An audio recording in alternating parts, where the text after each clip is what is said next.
আসসালামু আলাইকুম ওরহমতুল্লাহি তাআলা ওয়া বারাকাতুহু। বিসমিল্লাহির রহমানির রহিম। শাহরু রমদান আল্লাযী উনজিলা ফিল কুরআন। সাদাকাল্লাহুল আযীম ওয়া সাদাকা রাসূলুহুন নবিয়্যুল হাবিবুল কারীম। আনাস রাদিয়াল্লাহু তাআলা আনহু ক্বালা ক্বালা রাসূলুল্লাহ সাল্লাল্লাহু আলাইহি ওয়াসাল্লাম লা ইউমিনু আহাদুকুম হাত্তা আকুনা হাব্বা ইলাইহি মিন ওয়ালিদিহি ওয়া ওয়ালাদিহি ওয়ান নাসি আজমাইন। মাহে রমজান আমাদের মাঝে স্বাগতম।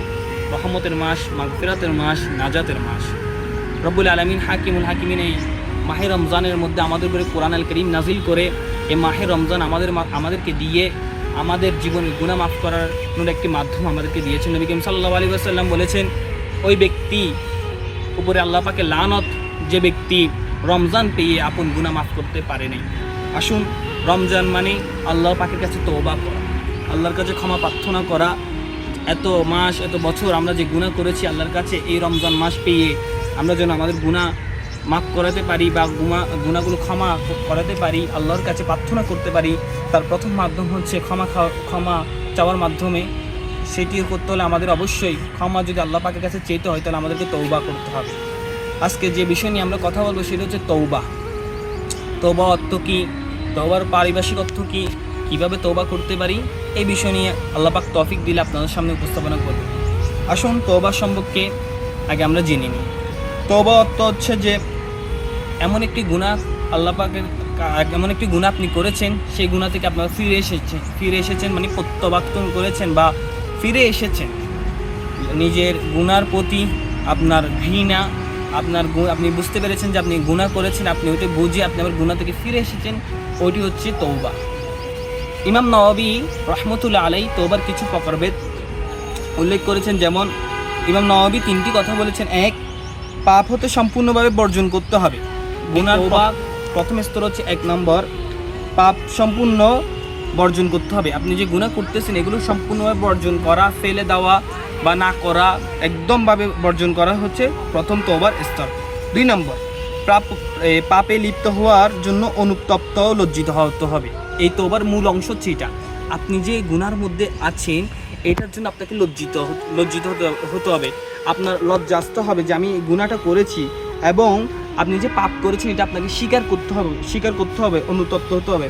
3 নম্বর, এটা হচ্ছে ভেরি ইম্পর্টেন্ট যেটা তওবার জন্য। 3 নম্বর হচ্ছে যে ওই পাপ, আপনি যে পাপের জন্য তওবা করতেছেন ওই পাপ থেকে আগামীতে যেন দ্বিতীয়বার না করার, মানে আপনি যে ওই পাপটা যেন দ্বিতীয়বার না করেন এমন আপনার চিন্তা ধারণা থাকতে হবে। আপনি যদি মনে করেন যে আপনি দ্বিতীয়বার ওই পাপটি করবেন তাহলে আপনার তওবা হবে না, তওবা আপনার কবুল হবে না। তওবা হচ্ছে যে আপনার এই এমনভাবে আপনি তওবা করবেন, ওই গুনাহ থেকে ফিরে আসবেন, এবং ফিরে এমনভাবে আসবেন যেন ওই গুনাহ জীবনে আর না হয়। যেমন ইমাম নওয়াবী রাহমাতুল্লাহ আলাইহি তওবার প্রকারভেদ যখন যেভাবে বলেছেন, ইমাম নওয়াবী তিনি কোরআনের কিছু আয়াতও তুলে ধরেছেন। আসুন আমরা তওবা সম্পর্কে কোরআনের কিছু আয়াত দেখি।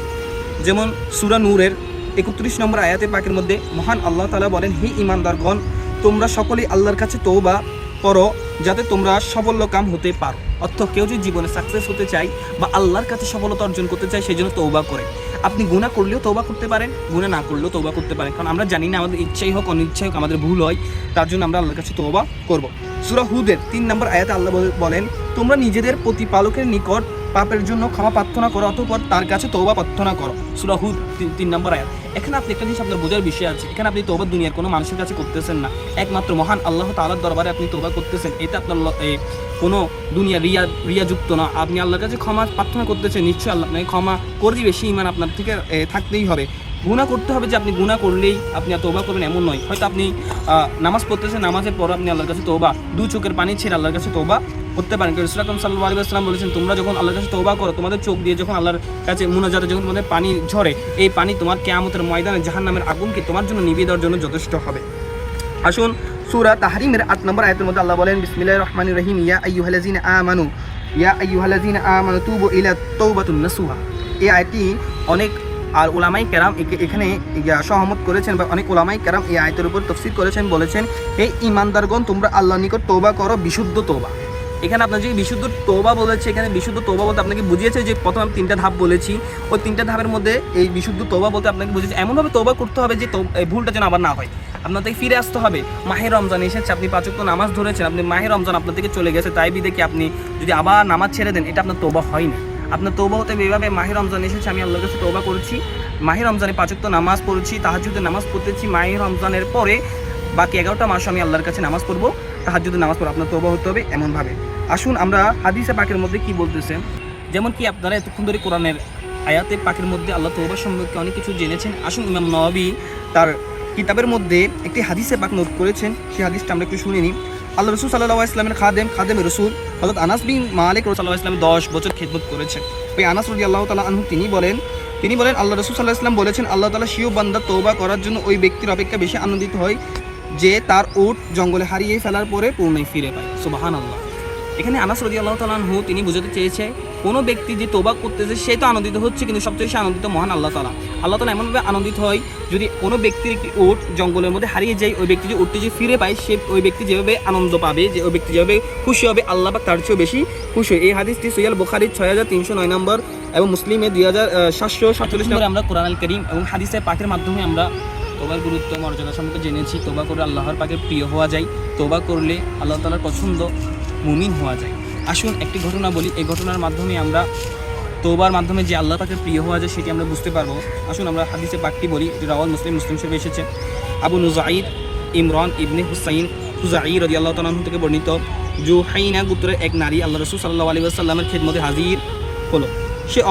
সে অবৈধ মিলনে গর্ভবতী ছিল। সে বলল, হে আল্লাহ রাসূল, আমি দণ্ডনীয় অপরাধ করে ফেলেছি, তাই আপনি আমাকে শাস্তি দিন। সুতরাং আল্লাহ নবী সাল্লাল্লাহু আলাইহি ওয়াসাল্লাম তার আত্মীয়কে ডেকে বললেন, তুমি এই নারীকে যত্ন রাখো, তোমার কাছে রাখো, অথবা তার সন্তান জন্মগ্রহণ করার পর আল্লাহর নিকট কাছে নিয়ে এসো।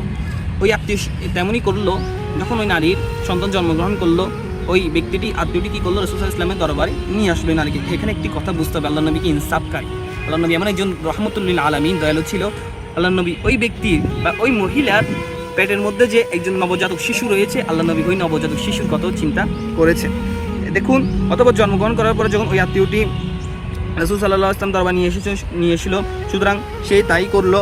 জন্মের পর নিয়ে আসার পরে আল্লাহ নবী সাল্লাল্লাহু আলাইহি ওয়াসাল্লাম তার কাপড় তার শরীরের উপরে মজবুত করে বেঁধে দেওয়ার আদেশ দিলেন। সাহাবায়ে কেরামকে আদেশ দেওয়ার পর অতঃপর তাকে পাথর ছুঁড়ে মারার কি করলেন, আদেশ দিলেন। আগে জানার একটি শাস্তি ছিল, যখন কোনো ব্যক্তি জানা করবে তাকে জমিনের মধ্যে পুঁতে তাকে পাথর মারা, এটি একটি আদেশ ছিল, ইসলামের একটি নিয়ম, ওইটি করা হলো।